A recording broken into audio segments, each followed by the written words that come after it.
Panorama Sardo, in collaborazione con Cofimer, il primo consorzio di garanzia collettiva fidi a sostegno del terziario, in Sardegna. Con Remosa, l'energia green del futuro è di casa. Suentu, vini nuovi da terre antiche. Fratelli Cellino, la qualità è emozione. CNA, l'associazione degli artigiani e delle imprese italiane. Grafiche Ghiani, l'esperienza di una vita, l'innovazione più avanzata. SE Trand, settore ecologia, dal 1979 al servizio dell'ambiente in Sardegna.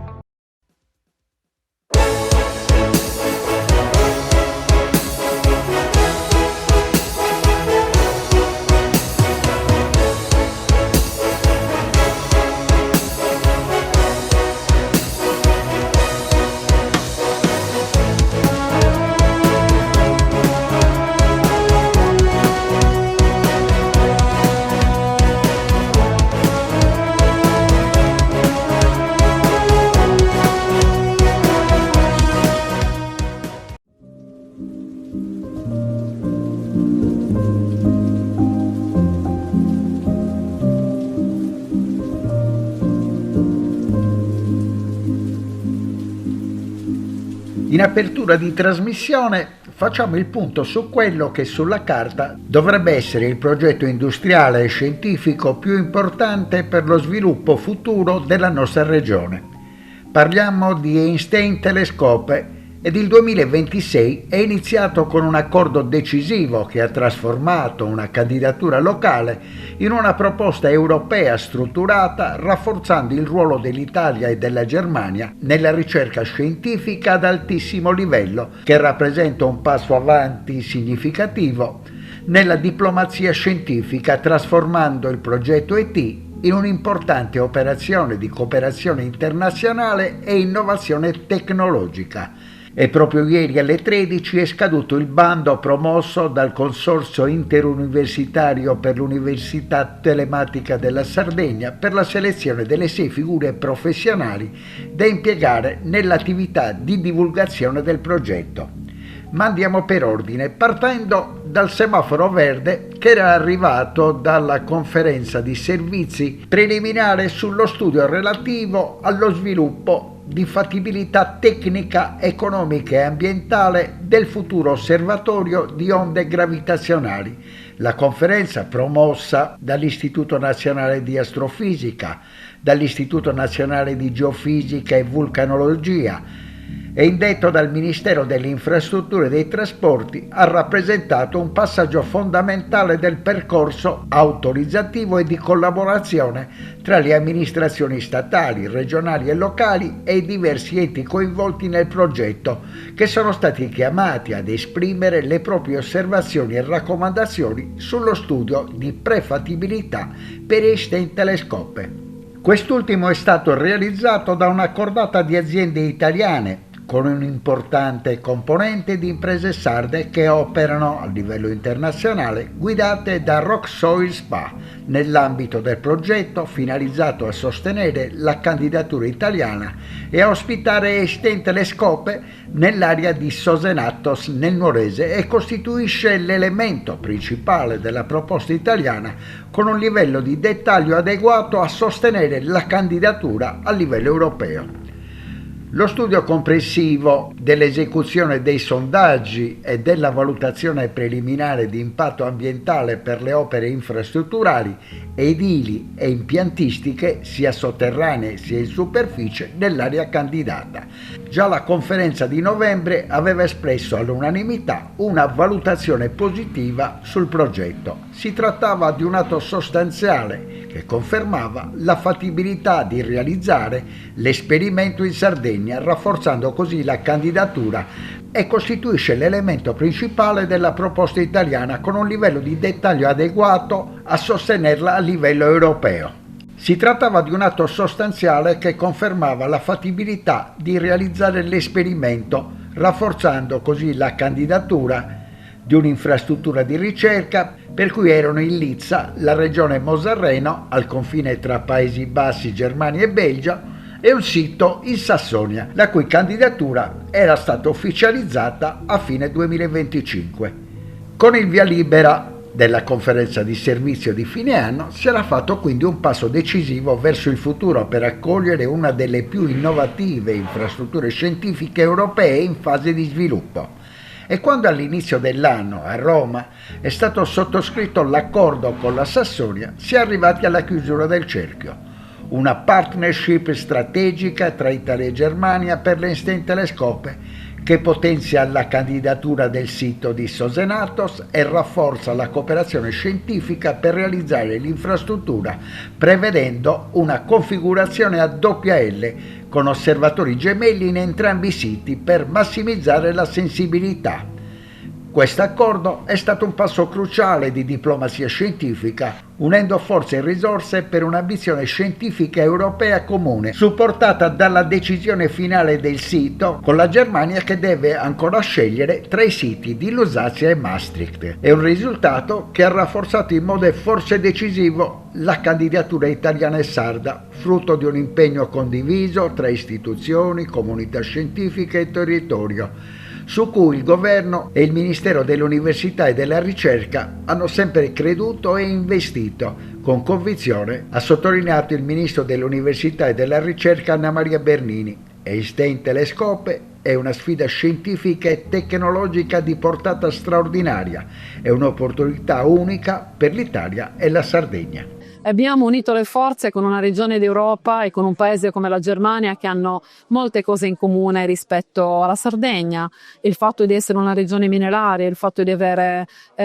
tecnologia da condividere, il fatto di avere una comunità scientifica fortissima che può ovviamente lavorare con noi per la promozione di questa candidatura. Quindi io sono convinta che oggi sia veramente un passaggio cruciale per portare avanti e portare a casa questo progetto. Ovviamente quello che noi dobbiamo fare è adesso lavorare insieme per rafforzare la candidatura, lavorare su tutti i progetti collaterali che servono per fare in modo che la comunità scientifica si senta a casa in Sardegna e soprattutto per traghettare questo 2026 che sarà cruciale proprio per assegnare questa infrastruttura strategica.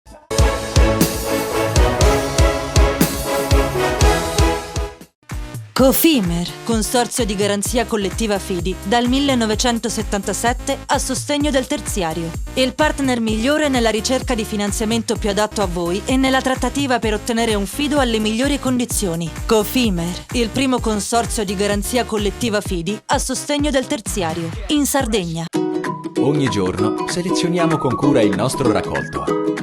Il meglio del territorio. Da sempre, garanzia di qualità. Ma è proprio quando le luci si accendono e il mercato si anima che tutto prende vita. Dalla terra alla tavola in meno di 12 ore. Frutta e verdura dal sapore autentico, come in un mosaico di freschezza e genuinità. E per chi apprezza i sapori esotici, un'ampia scelta di frutti tropicali selezionati.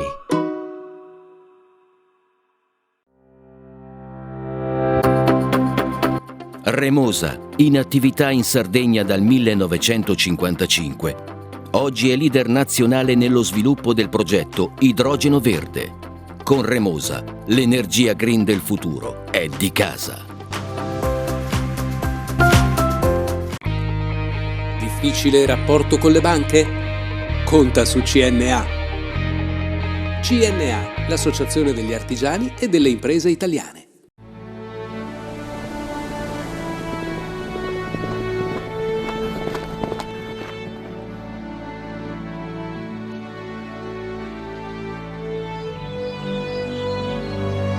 Nel cuore della Sardegna esiste un luogo dove natura e bellezza si incontrano. È qui che nascono i vini della cantina Suentu.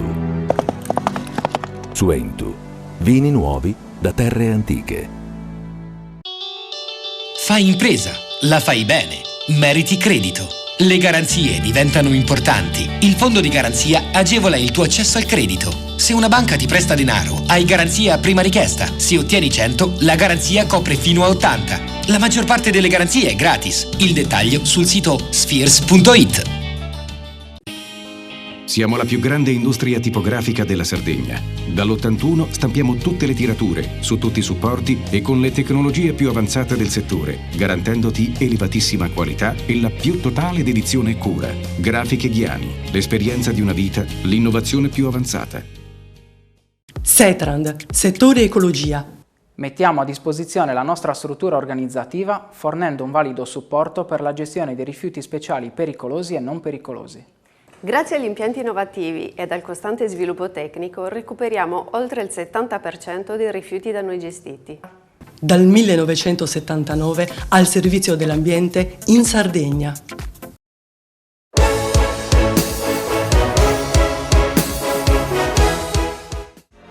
Oh, quanta strada nei miei sandali, quante ne avrà fatta Bartali, quel naso triste come una salita, quegli occhi allegri da italiano in città, e i francesi ci rispettano, che le palle ancora gli girano, e tu mi fai, dobbiamo andare al cinema e al cinema, tu, zazzazaraz, zazzarazaz. Presentato a Cagliari, Sardegna in bicicletta, pubblicato da Ediciclo Editore e scritto da Marcello Usala con approfondimenti storico-culturali di Greta Musso di Gruppo Grendi, società benefit attiva nella logistica integrata che ha scelto di investire in un turismo ecosostenibile e radicato nel territorio. Sardegna in bicicletta è uno strumento per costruire il proprio viaggio che si voglia compiere in un percorso completo o ritagliarsi qualche giorno tra costa e interno. Qui si trovano tragitti e informazioni per chi vuole scoprire la Sardegna con lentezza, fuori dalle rotte più battute nei momenti in cui l'isola respira. Quel naso triste da italiano allegro, tra i francesi che si incazzano. Con la dottoressa Costanza Musso per celebrare la soglia dei 200 anni del gruppo Grendi. Come intende celebrare questi 2 centenari amministrati da 7 generazioni della sua famiglia? Come si sta preparando a questo grande evento?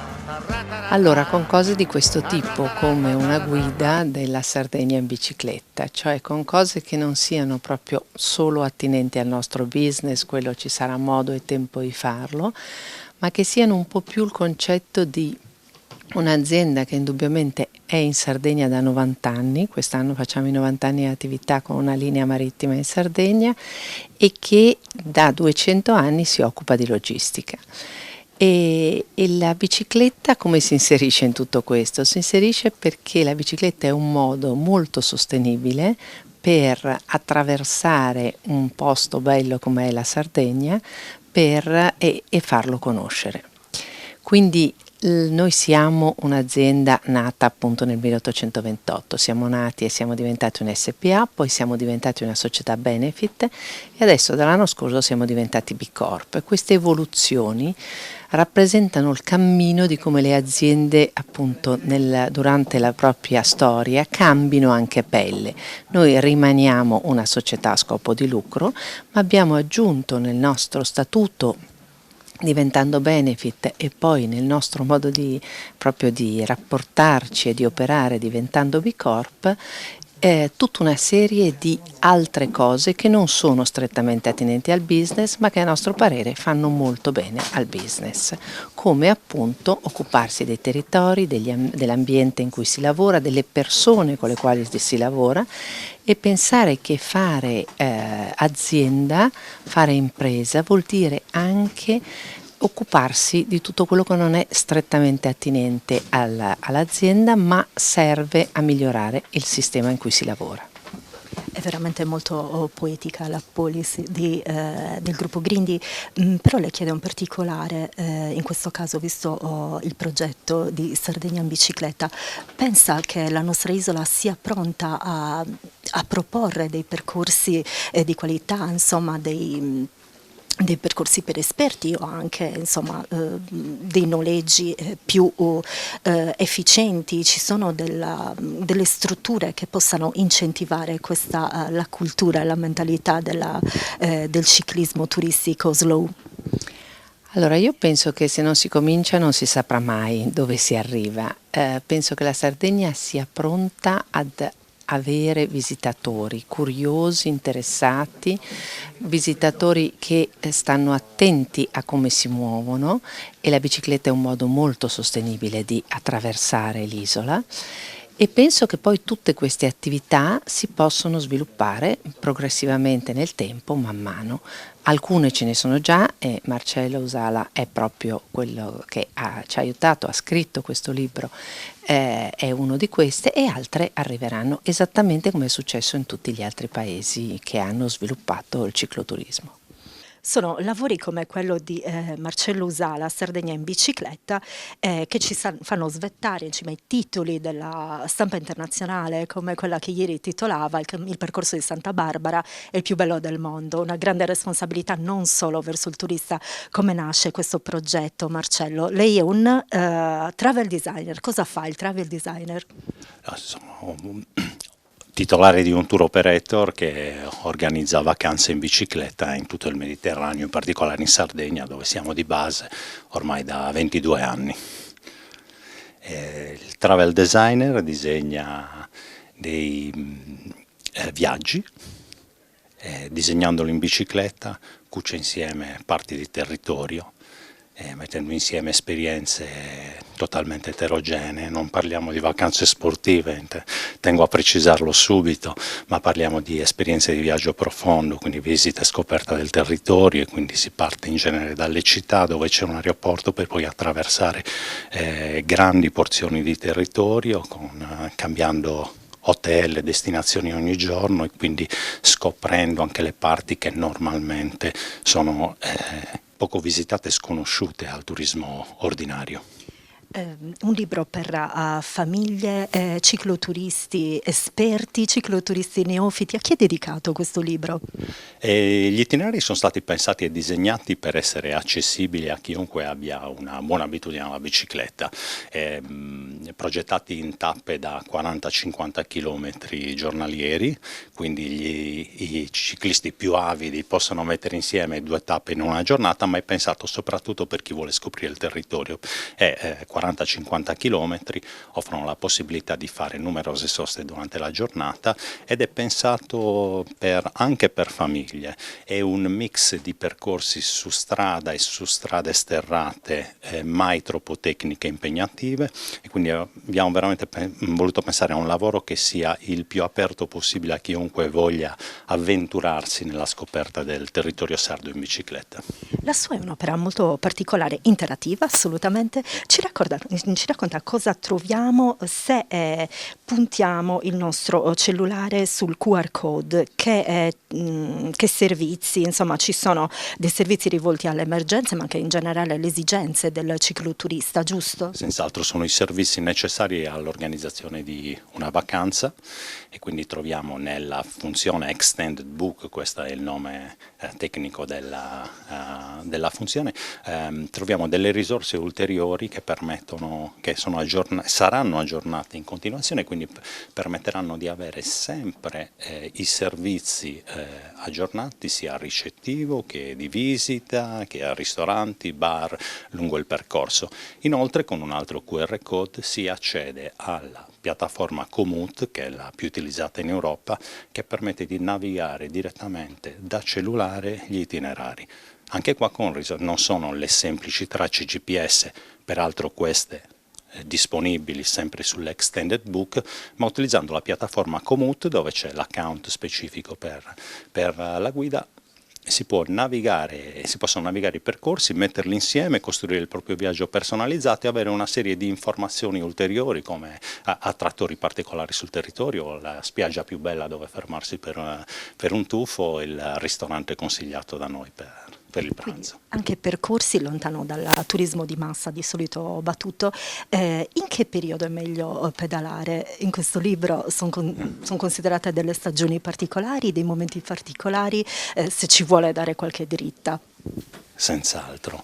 La Sardegna, ma il cicloturismo in generale, si muove principalmente nelle stagioni cosiddette di spalla, che per noi in questo mondo sono le alte stagioni, che sono la primavera, che va da marzo fino a giugno, e poi nuovamente l'autunno, settembre, ottobre e anche novembre, con la differenza sostanziale è che venire in Sardegna in primavera significa avere un'esplosione di profumi e di colori nella campagna, una campagna coloratissima. Quindi momento privilegiato. Momento privilegiato per il paesaggio. Il vantaggio dell'autunno invece è la temperatura delle acque che permette di fare il bagno piacevolmente.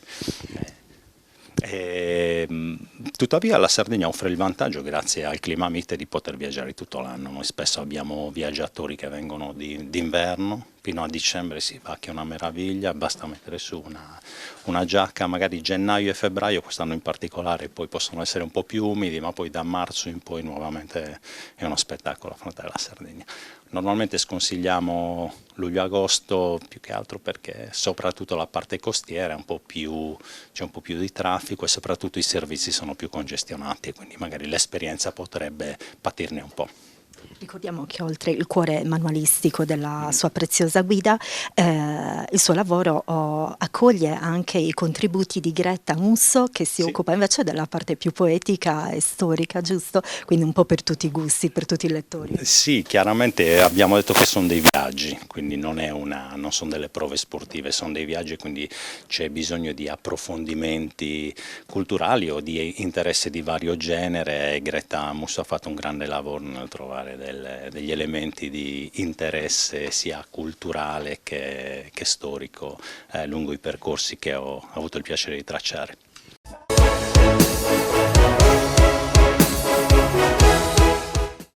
Cofimer, consorzio di garanzia collettiva Fidi, dal 1977 a sostegno del terziario. Il partner migliore nella ricerca di finanziamento più adatto a voi e nella trattativa per ottenere un fido alle migliori condizioni. Cofimer, il primo consorzio di garanzia collettiva Fidi a sostegno del terziario, in Sardegna.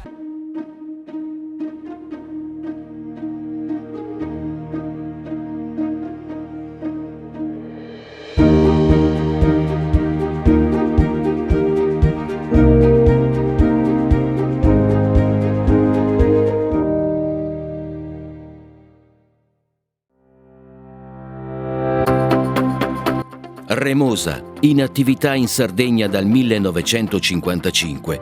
Oggi è leader nazionale nello sviluppo del progetto Idrogeno Verde. Con Remosa, l'energia green del futuro è di casa.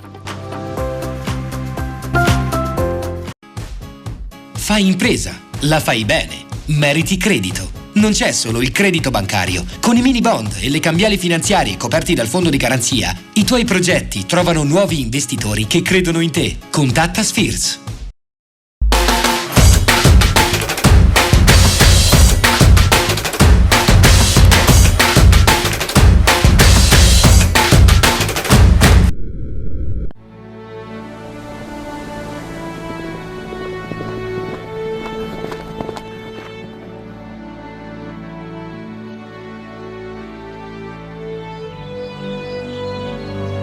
Nel cuore della Sardegna esiste un luogo dove natura e bellezza si incontrano. È qui che nascono i vini della cantina Suentu.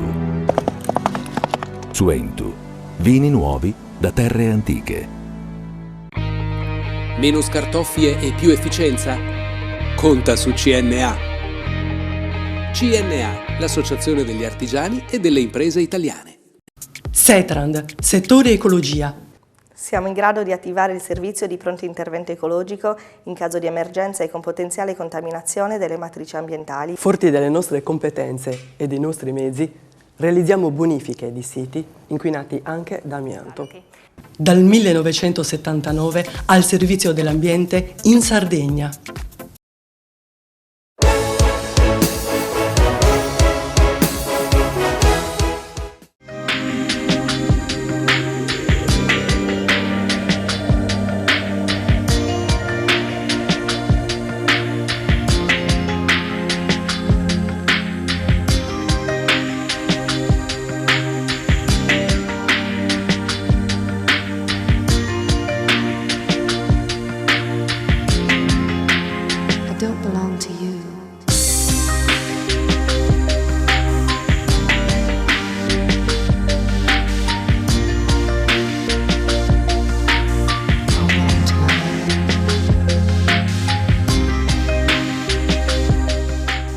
239 milioni di euro destinati a chi fa sport in Sardegna. È stato questo il budget nel 2023, 2024 e 2025 messo a disposizione di chi pratica sport nell'isola. Di questi 239 milioni, 155 sono andati a finanziare la riqualificazione, il riadattamento dell'impiantistica in circa la metà dei comuni sardi. Insomma, numeri molto importanti. Valerio, questo è il momento in cui si può capire in che maniera lo sport viene finanziato, sostenuto e supportato. Ci sono i temi impiantistica, come accennato, c'è quello dello sport d'elite, c'è quello dello sport amatoriale, c'è anche quello che include lo sport con le disabilità. Insomma, un mondo variegato che sta avendo un suo riferimento in quelle che sono risorse destinate ad aumentare. Intanto si può fare sempre meglio e questo è sicuro. Partiamo da un risultato che mi sembra straordinario, i numeri che abbiamo visto oggi e la cartina che abbiamo visto oggi dell'impatto che ha avuto il nostro investimento sugli impianti sportivi. Io credo che può andare meglio una cosa, incidere sul far fare sport a tutti e tutte, partendo dalle fasce più basse della popolazione, soprattutto bambini e bambine, ed è per questo che per questo quadriennio abbiamo allocato delle risorse e riservato delle risorse per 12 milioni e 500 di euro per i voucher sportivi, perché il lavoro che abbiamo fatto per la promozione dell'attività sportiva e per l'impiantistica deve essere valorizzato col fatto che quegli impianti devono essere abitati dai nostri bambini, dalle nostre bambine, dai nostri ragazzi e perché no, anche dagli anziani che veramente hanno bisogno anche di combattere la solitudine e non c'è cosa migliore dello sport come attività aggregativa. Quindi le disabilità, gli inattivi, le periferie di un mondo che sembra luccicare però ha bisogno invece di luce vera. L'assessorato regionale allo sport ha dato più risorse dei 30 milioni che Sport e Salute ha distribuito in tutta Italia. Sono numeri importanti, destinati anche a crescere. Allora, intanto io credo che le politiche vadano fatte e poi bisogna valutare quelli che sono i risultati per poi modificarle. Prima di modificare, diciamo, la quantità delle risorse, bisognerebbe valutare come e se sono cadute bene quelle risorse, se sono state messe bene a terra. Intanto abbiamo detto inclusione, abbiamo detto accessibilità. Per esempio, quelli sono due parametri che sono stati considerati nell'ambito del bando degli impianti sportivi, perché si è dato più valore per esempio a parametri come l'efficientamento energetico, la sostenibilità e l'accessibilità per i disabili rispetto a parametri solo numerici di cofinanziamento degli enti locali, e anche lì c'è un'ulteriore inclusione nei confronti dei più piccoli, perché spesso anche i comuni più piccoli hanno difficoltà a partecipare ai bandi perché non hanno risorse per cofinanziare. Noi quell'elemento l'abbiamo tolto, potenziando favorevolmente invece quegli altri due elementi. Io credo che i dati che abbiamo visto per esempio dell'aumento dei beneficiari nello sport disabili, nelle giovanili, sia importantissimo. Abbiamo avuto un 162 in più come atleti e 65 in più per cento di beneficiari nella disabilità e anche tante associazioni disabili in più finanziate, per non parlare dell'ultimo fondo, quello che abbiamo fatto incrementato in assestamento, aumentato del 125% per le associazioni benemerite. Ecco, in una battuta anche il direttore dell'ufficio scolastico regionale, il dottor Filiziani, ha detto che la vostra attenzione è stata importante. Tutti dicono la cultura nelle scuole, soprattutto quelle primarie. C'è qualcosina, dicevamo si può fare sempre meglio, c'è qualcosina che le piacerebbe avere sulla scrivania da poter risolvere in tempi umani? Io vorrei che in ogni scuola, se parliamo di scuola, ci fosse una palestra e che tutti i bambini e le bambine potessero fare sport a scuola, non solo durante l'orario scolastico, ma anche vitalizzare quelle scuole nei pomeriggi, facendo vivere la scuola anche negli orari in cui non dovrebbe essere chiusa, e attraverso lo sport questo si potrebbe fare. Presidente, il bilancio dell'assessorato allo sport dall'osservatorio con il regionale è molto positivo, lei lo ha declinato in un modo molto proficuo di avvicinarsi a chi pratica, a chi fa attività motoria. Perché? No, perché credo che parlino i numeri sono eccezionali, abbiamo visto che tutto è aumentato, gli atleti sono cresciuti, quelli che fanno pratica sportiva, le associazioni sono cresciute, le risorse sono cresciute, l'atteggiamento nei confronti del mondo dello sport è bellissimo, perché quando ci sono delle criticità e si fanno delle richieste veniamo ascoltati e abbiamo la possibilità di avere un confronto importante. Mi sembra che ci siano tutti i presupposti per vedere un futuro sempre migliore, per vedere che lo sport nella nostra isola possa crescere, e mi sembra che c'è un'armonia che è molto bella tra le componenti, e questo credo che sia una cosa bellissima, positiva e soprattutto non scontata. Onorevole Casula, lo sport, tira le somme ed è un bilancio abbastanza lusinghiero. Qual è il suo punto di vista?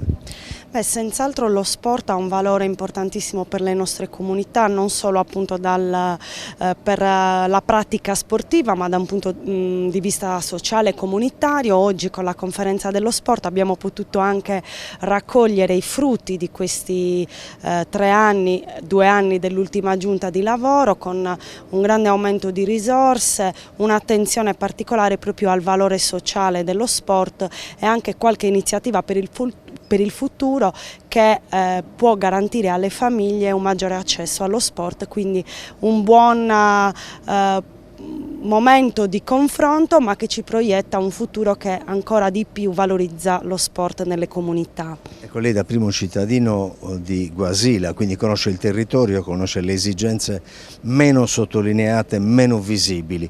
Quale dovrebbe essere, se serve, un'accelerata di un tipo preciso?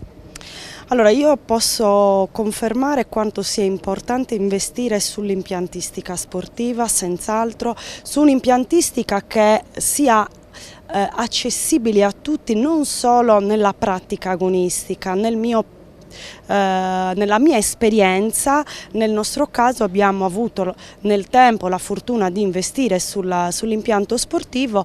Abbiamo una pista di atletica che è sempre aperta e che quindi consente di creare all'interno di quello spazio sportivo uno spazio sociale, come se fosse una piazza dove prima i bambini andavano a giocare a calcio e adesso vanno a fare una passeggiata, e così in tutti gli spazi che riguardano appunto lo sport, valorizzando l'agonismo ma valorizzando quell'impianto anche come punto di incontro. Su questo è chiaro che è necessario che il Consiglio regionale abbia una maggiore attenzione anche con il finanziamento del bando in corso, oltre che con uno sguardo alle esigenze straordinarie che arrivano anche dai territori, ma investire sull'impiantistica sportiva significa investire sulle persone, e quindi questo è uno sguardo che dobbiamo continuare ad avere. Torresera, presidente della Federazione regionale della pallacanestro. Dottore, qual è il termometro del tuo settore? Il termometro possiamo dire che è buonissimo. Abbiamo ripreso ad avere numeri che sono abbastanza importanti in campo regionale, ma anche in campo nazionale. Faccio solo un esempio: siamo la 4ª regione in Italia con i numeri più alti di bambini e bambine che giocano a basket e a mini basket. Cosa porti a casa da questo bilancio generale all'Isola dello Sport nella conferenza regionale di tutti gli sport? Il mio bilancio è quello che la passione per lo sport c'è, il basket sicuramente è uno dei motori per lo sport dei ragazzi e dei giovani sardi, quindi quello che porto io, come portano anche gli altri presidenti di federazione, sono tanto entusiasmo e tanta voglia di fare pratica sportiva. Un piacere che vorrei che voi mi aiutaste anche in questo, è una voce comune. Abbiamo bisogno di impiantistica. Ora mi fa molto piacere sentire che la Regione si sta impegnando tantissimo in questo, però non basta mai. Gli sport sono tanti, le attività sono tante, le richieste sono tante e abbiamo bisogno di spazi e meno guerre tra federazioni. Ecco, quindi palestre, quindi centri attrezzati dove poter far convogliare gli appassionati di basket e non solo. Esattamente, esattamente. Sono le strutture che a noi servono per portare avanti quello che tutti quanti dicono, che lo sport fa bene sia alla salute che alla popolazione, e noi vogliamo fare questo, il nostro lavoro è questo. Da un campione quale sei stato ti chiedo un parere sulla Dinamo. Mi sta facendo soffrire anche quest'anno, comunque auguriamoci la permanenza ovviamente e che migliori nel tempo e che diventi sempre la Dinamo che abbiamo avuto tanti anni fa.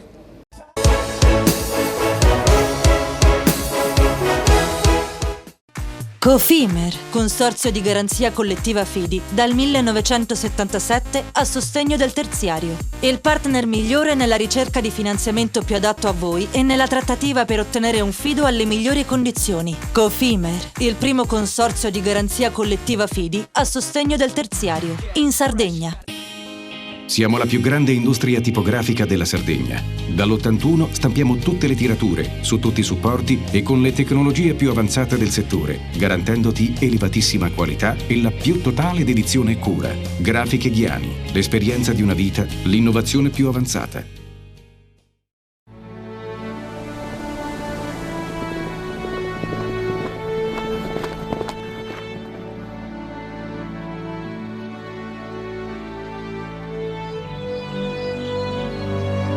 Nel cuore della Sardegna esiste un luogo dove natura e bellezza si incontrano. È qui che nascono i vini della cantina Suentu.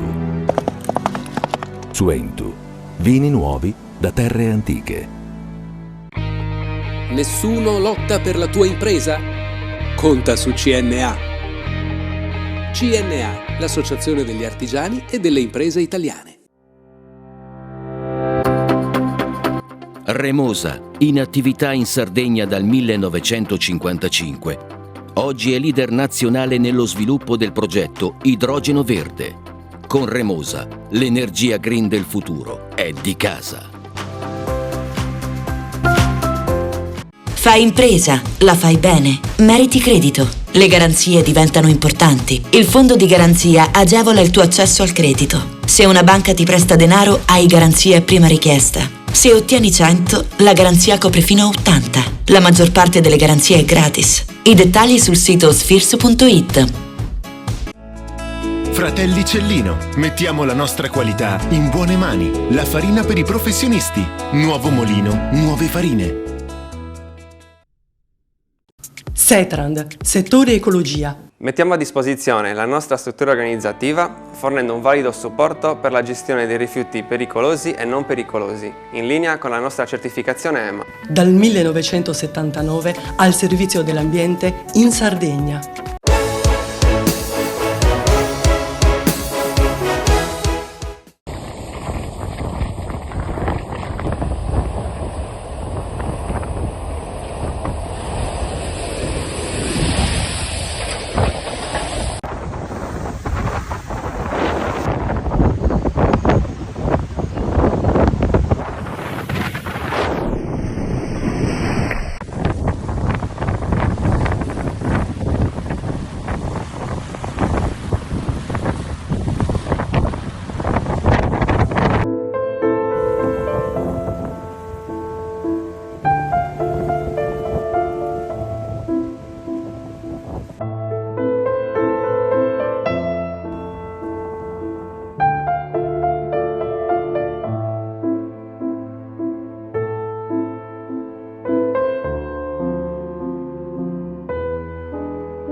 Il governo interviene mettendo subito a disposizione 100 milioni di euro per interventi sulle opere relative alle attività turistico-commerciali, perché l'estate è dietro l'angolo, specie nelle regioni del sud, dove la stagione delle vacanze comincia molto prima. Via libera quindi alla dichiarazione dello stato di emergenza che consentirà ai sindaci e alle regioni di poter operare in deroga alle norme ordinarie. Nella serata di ieri i presidenti regionali di Sicilia, Sardegna e Calabria si erano dati appuntamento a Palazzo Chigi per partecipare al Consiglio dei Ministri, che poi ha dichiarato lo stato di emergenza per le 3 regioni dopo gli eventi meteo avvenuti dal 18 gennaio. Hanno denunciato danni per complessivi oltre 1,5 miliardi di euro. In Sardegna hanno pagato un prezzo salatissimo 1/3 dei comuni, per non parlare dei porti, delle infrastrutture, delle strade statali e soprattutto anche del contesto archeologico-culturale e delle attività private. La Giunta regionale della Sardegna ha formalmente deliberato lo stato di emergenza regionale per la durata di 12 mesi nei territori della Sardegna orientale e meridionale, colpiti dagli eccezionali eventi meteorologici verificatisi tra il 19 e il 21 gennaio 2026 a causa dell'arrivo del ciclone Harry. La misura vuole essere una risposta alla gravità delle precipitazioni, delle mareggiate e delle esondazioni che hanno provocato danni diffusi a infrastrutture, viabilità, servizi pubblici, edifici e attività produttive, con i quali saranno stanziate apposite risorse finanziarie per fronteggiare i danni derivanti dall'evento calamitoso. La Giunta ha provveduto alla messa a disposizione delle prime risorse finanziarie regionali con lo stanziamento di 5,5 milioni di euro già previsti sul bilancio regionale 2025-2027 per l'annualità 2026, destinati a sostenere gli interventi di estrema urgenza, la messa in sicurezza del territorio e il primo ripristino delle infrastrutture e dei servizi essenziali. Contestualmente è stato attivato il sistema regionale di protezione civile con il coordinamento dei centri operativi comunali, l'immediata assistenza alle comunità colpite, il ripristino delle principali vie di comunicazione e l'avvio della delimitazione delle aree interessate e della ricognizione dei danni funzionale alla quantificazione complessiva dei fabbisogni. In pieno accordo con la procedura regionale, la Giunta ha inoltre avviato la richiesta di dichiarazione dello stato di emergenza nazionale alla Presidenza del Consiglio dei Ministri, condizione necessaria per l'attivazione di ulteriori strumenti straordinari e di risorse aggiuntive per la gestione e il superamento dell'emergenza. In tal senso, il capo del Dipartimento Nazionale della Protezione Civile siciliano, che era sbarcato in Sardegna per un sopralluogo nelle aree più colpite, ha ribadito l'attenzione del governo nazionale e confermato la volontà di attivare strumenti e risorse straordinarie a sostegno degli interventi immediati e delle successive attività di ripristino.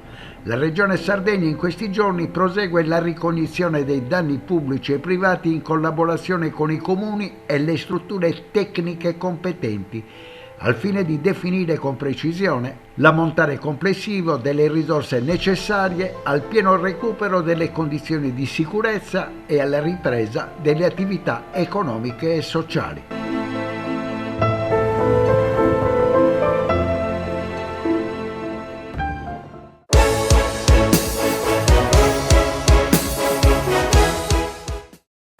Il porto di Cagliari dopo il ciclone Harry non è solo una spiaggia ferita, ma uno specchio che riflette ciò che siamo stati capaci di fare al mare che diciamo di amare.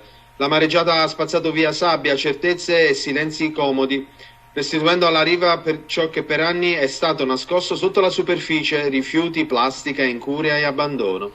In mezzo a questo scenario duro, quasi irreale, non c'è stata rassegnazione, c'è stata una scelta, quella dei volontari di cittadinanza attiva Oikos, che hanno deciso di esserci quando tutto sembrava già perduto. Con le mani nella sabbia e con il cuore appesantito hanno raccolto non solo rifiuti, ma una verità scomoda: l'inquinamento non arriva solo con le tempeste, ma è figlio delle nostre abitudini quotidiane. La spiaggia dei 100.000 ha restituito bottiglie, pannolini, lattine spezzate, frammenti irriconoscibili, microplastiche e persino nasse da pesca. Una montagna silenziosa che racconta quanto il mare continui a pagare il prezzo più alto. E insieme ai rifiuti anche la vita spezzata di animali senza nome, vittime invisibili di una violenza che non fa rumore ma lascia segni profondi. Eppure è proprio lì dove Harry ha lasciato distruzione è emersa una forma diversa di forza, quella che non si misura con la potenza del vento ma con la perseveranza, quella di chi non volta lo sguardo, di chi sa prendersi cura di un luogo significativo come quello del territorio per il futuro di tutti. Il poeta oggi porta le cicatrici della mareggiata, ma anche un messaggio chiaro: la speranza non arriva con la prossima onda, ma nasce dalle mani sporche di sabbia di chi sceglie di non arrendersi. Abbiamo raccolto nasse, abbiamo raccolto legno, abbiamo raccolto molta plastica, vetro, ferro, pezzi ingombranti, lattine taglienti.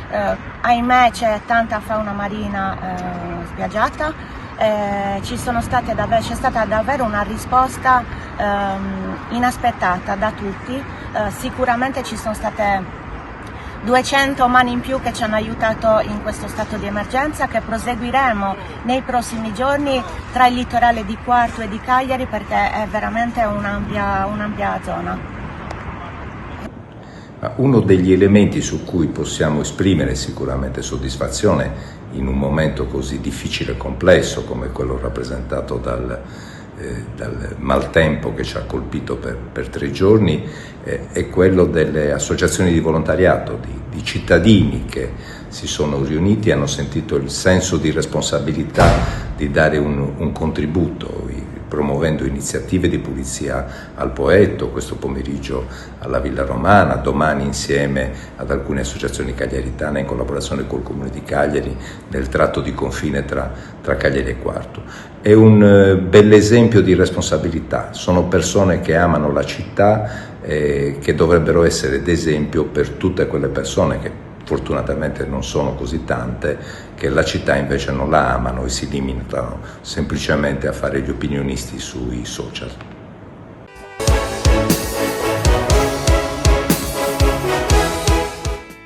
Cofimer, consorzio di garanzia collettiva Fidi, dal 1977 a sostegno del terziario. Il partner migliore nella ricerca di finanziamento più adatto a voi e nella trattativa per ottenere un fido alle migliori condizioni. Cofimer, il primo consorzio di garanzia collettiva Fidi a sostegno del terziario, in Sardegna.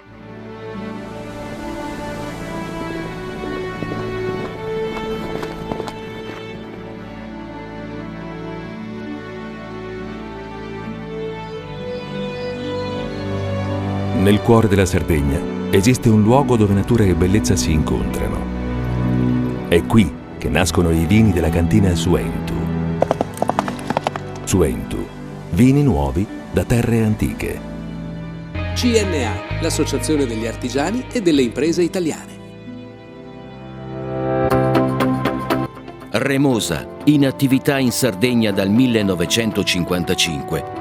Oggi è leader nazionale nello sviluppo del progetto Idrogeno Verde. Con Remosa, l'energia green del futuro è di casa.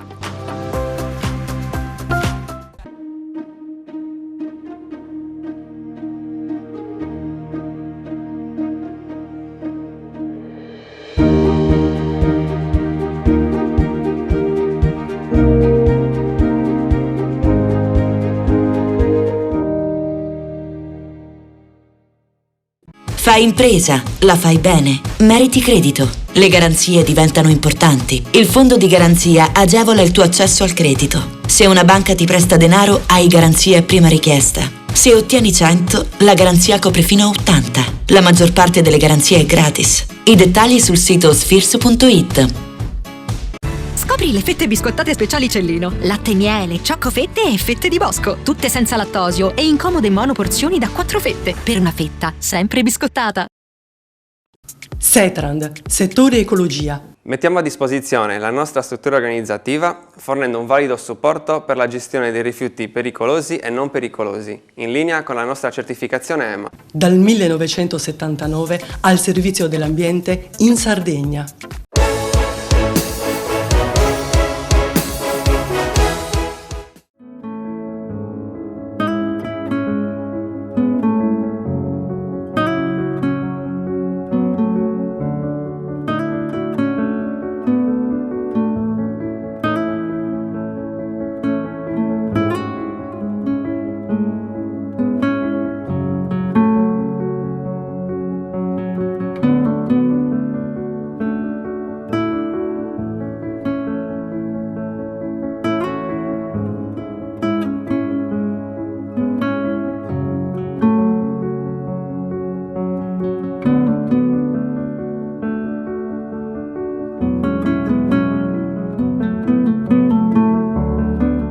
La trasmissione di questa settimana si chiude con l'appuntamento nella sala convegni di Confcommercio per iniziativa di FIMA, la Federazione dei Mediatori e degli Agenti d'Affari del Sud Sardegna, per illustrare le ultime novità approvate in Parlamento in tema di pianificazione patrimoniale. Dal 2026 una importante riforma fiscale in Italia elimina il coacervo, la somma di donazioni e successioni, rendendo i calcoli più semplici e introduce una maggiore certezza per le donazioni immobiliari, limitando l'azione dei legittimari contro i terzi acquirenti. Le nuove norme mirano a semplificare la pianificazione patrimoniale con vantaggi fiscali e maggiore stabilità per gli acquirenti di immobili donati. Ma attenzione, è però richiesta un'azione tempestiva entro 6 mesi per chi vuole opporsi a vecchie donazioni. Si prevede inoltre l'autoliquidazione delle imposte.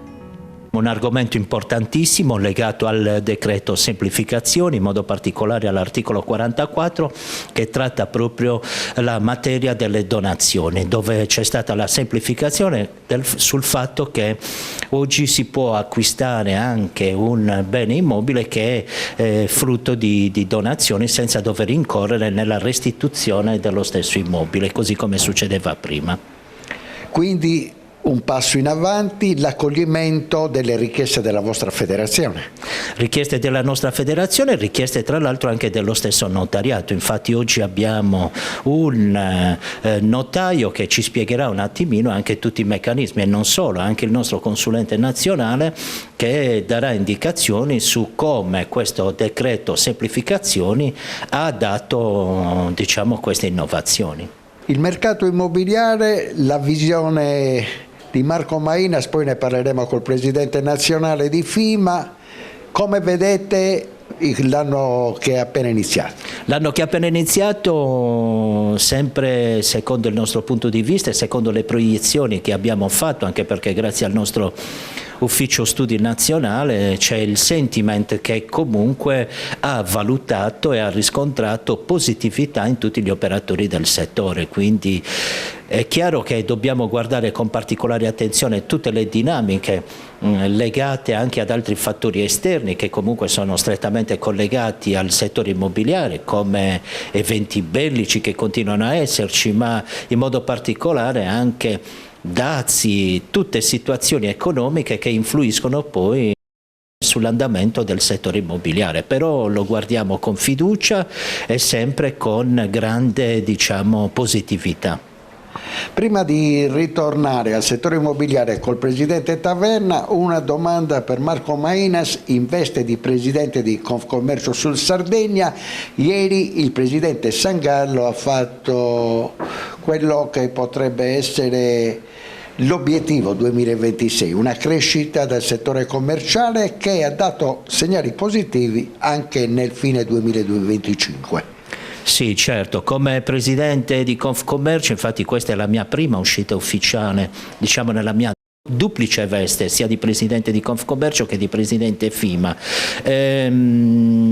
Anche durante i festeggiamenti dell'80° il presidente Sangalli si è espresso in modo positivo e lui vede sempre un futuro abbastanza, diciamo, roseo, passatemi il termine, sotto questo aspetto, nonostante tutte le varie vicissitudini e tutto ciò che gravita attorno del terziario. Però lo vediamo con estrema positività anche questo, e sicuramente anche qui abbiamo dato, diciamo, un'indicazione a quello che è a quelli che sono i vari comparti che noi rappresentiamo di estrema positività, andando verso direzioni che sono quelle direzioni legate a dei fattori estremamente positivi.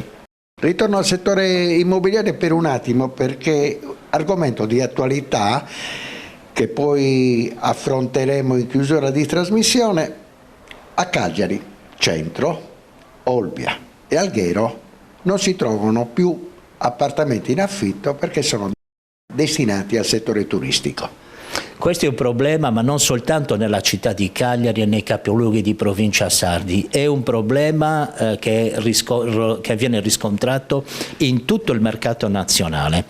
E adesso si stanno cercando, anche noi il 4 di febbraio abbiamo un importante appuntamento organizzato dalla FIPE. Per ciò che riguarda i centri storici andremo a parlare e daremo anche noi quelle che sono le nostre opinioni su questa, diciamo, carenza di appartamenti da mettere in locazione anche a favore dei nostri concittadini. C'è da dire una cosa, che così come hanno fatto per il decreto delle semplificazioni, dovrebbero comunque snellire l'iter burocratico per poter fare liberare anche gli immobili che vengono occupati da persone che poi sono morose, che occupano questi immobili senza avere la possibilità che vengano liberati in tempi brevi. Questo è uno dei seri problemi, ed ecco perché anche il proprietario di un immobile preferisce locazioni brevi a quelle locazioni che chiaramente hanno una durata superiore, anche se devo dire la sincera verità, preferisco sempre che questo tipo di locazioni vengano date veramente ai nostri concittadini che hanno la necessità, perché le città vanno vissute stabilmente e non saltuariamente nelle mani del turismo e dei turisti, perché è vero dobbiamo vivere di turismo, ma è anche vero che le città devono essere vissute comunque dai cittadini permanenti. 2024-2025 come li abbiamo archiviati? Anni di crescita per quel che riguarda il settore immobiliare? Positivissimi, anno di crescita per ciò che riguarda il settore immobiliare, basta vedere anche il numero delle agenzie immobiliari che è ulteriormente incrementato. Questo significa che gli scambi commerciali, specialmente nel nostro settore, nella nostra città e nella nostra Sardegna, sono incrementati notevolmente. Abbiamo archiviato un anno che ci ha riportato proprio agli anni di pre-pandemia, visto che noi prendiamo come punto di riferimento l'anno della pandemia, quindi ottimo sotto tutti i punti di vista. Particolarmente ha iniziato una forte ripresa nel 2024 e nel 2025. Nel 2024 le compravendite sono state circa 720.000, nel 2025 hanno superato le 750.000 compravendite, quindi, e questo fa anche ben sperare per questo 2026, quindi i dati sono positivi, anche se ci sono state delle normative che hanno un po' ostacolato, come l'aver escluso dal fondo di garanzia Consap gli over 36, e quindi che non possono avere la garanzia nel momento in cui vanno a chiedere i mutui, però questo non ha frenato un mercato in ascesa che i dati pensano possa svilupparsi ulteriormente anche nel corso di quest'anno. Proprio i giovani sono stati il problema, anche perché nel momento in cui loro richiedevano i mutui venivano richiesti contratti di lavoro a tempo indeterminato. Sì, questo è un po' il problema del nostro paese. Ci sono tanti giovani, gli under 36 che hanno ancora diritto ad avere le agevolazioni e la garanzia del fondo Consap. Sono gli over 36 che sono stati esclusi, e in una fase di mercato che genera un po' di stabilità, vedi l'applicazione dei dazi, vedi questa normativa che li ha esclusi, cioè le famiglie che sono tra l'altro alle prese anche con la riqualificazione in base alla direttiva europea delle case green, se non ci sono sovvenzioni, se non ci sono aiuti da parte dello Stato, è chiaro che si trovano in difficoltà nel rispetto delle scadenze previste per la riqualificazione energetica degli immobili. Quindi questi diciamo che sono un po' i freni per quanto riguarda il comparto immobiliare, perché se non ci fossero stati il mercato potrebbe esprimere ben altri numeri e una ripresa decisamente molto più decisa. Per concludere, il Presidente Taverna è ottimista per quest'anno nuovo? Io sempre sono stato ottimista, Non dimentichiamoci che noi siamo passati dalle 850.000 compravendite del 2007, quando c'è stata la crisi dei mercati finanziari, a meno di 400.000 compravendite nel 2013. Poi dal 2013 al 2020 c'è stata una ripresa lenta, sofferta, ma continua, fino all'epidemia del Covid, però dal 2023, finita l'epidemia del Covid, il mercato ha ripreso una propria identità, aumentando già nel 2023 e nel 2024 i propri numeri, per arrivare poi nel 2025 con più, ripeto, di 750.000 compravendite. Quindi tutto lascia ben sperare, perché c'è un'intenzionalità forte da parte degli italiani ad acquistare immobili, ed è supportata anche da tanti investitori stranieri che nel bel paese fanno investimenti perché considerano l'Italia, oltre che essere un paese geograficamente invidiabile, però vengono ad investire in Italia perché è quella che garantisce la tenuta del mercato. Non voglio dimenticare un particolare importante, quello degli affitti. Oggi, soprattutto nelle grandi città, nelle città turistiche, è difficilissimo trovare una possibilità di poter avere in affitto un immobile, perché vengono tutti indirizzati al mercato delle vacanze. Questa è una visione fuorviante, perché in Italia ci sono quasi 36 milioni di unità residenziali, immobili per essere abitati. Di questi 26 milioni sono le case stabilmente occupate e 9 milioni e mezzo sono gli immobili sfitti, gli immobili vuoti. Additare all'affitto breve la carenza di disponibilità di locazione del medio-lungo termine è un errore, perché gli affitti brevi nel nostro paese sono circa 750.000 contro i quasi 8 milioni di immobili affittati nel medio-lungo termine. Quindi le valutazioni da farsi nell'ambito turistico, che tra l'altro concorre all'economia del paese, il fatto dell'affitto breve, quindi l'affitto breve è l'affitto che ha una durata inferiore ai 30 giorni, è una visione sbagliata. Bisognerebbe fare altre considerazioni, perché quando si devono pagare sui canoni una tassazione, sui canoni di locazione che non si sono percepiti fin tanto che non c'è una procedura di sfratto, o il dover far fronte a delle spese condominiali che il condomino o il conduttore non paga, e quindi per evitare che poi l'immobile sia esecutato, ma l'immobile è del proprietario, non è del conduttore. Quando si restituisce un immobile con i tempi lunghi per quanto riguarda i contratti del medio-lungo termine, quando si parla di contratti del medio-lungo termine si parla dei contratti il 3+2 o il 4+4, che sono quelli che il mercato registra la maggiore difficoltà, allora bisogna tenere anche in considerazione il diritto alla proprietà. Perché oggi, se ci sono tanti proprietari che preferiscono tenere vuoti, sfitti i propri immobili, qualche punto interrogativo bisogna porselo. Questo è il problema vero.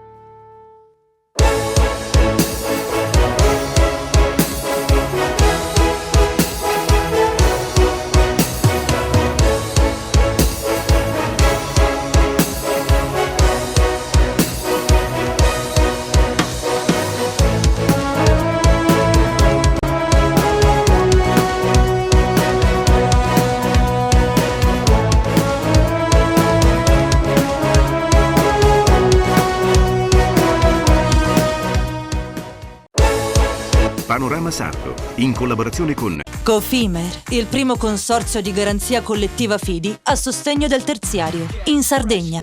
Suentu, vini nuovi da terre antiche. Fratelli Cellino, la qualità è emozione. Con Remosa, l'energia green del futuro è di casa. Grafiche Ghiani, l'esperienza di una vita, l'innovazione più avanzata. CNA, l'associazione degli artigiani e delle imprese italiane. SE Trand, settore ecologia, dal 1979 al servizio dell'ambiente in Sardegna.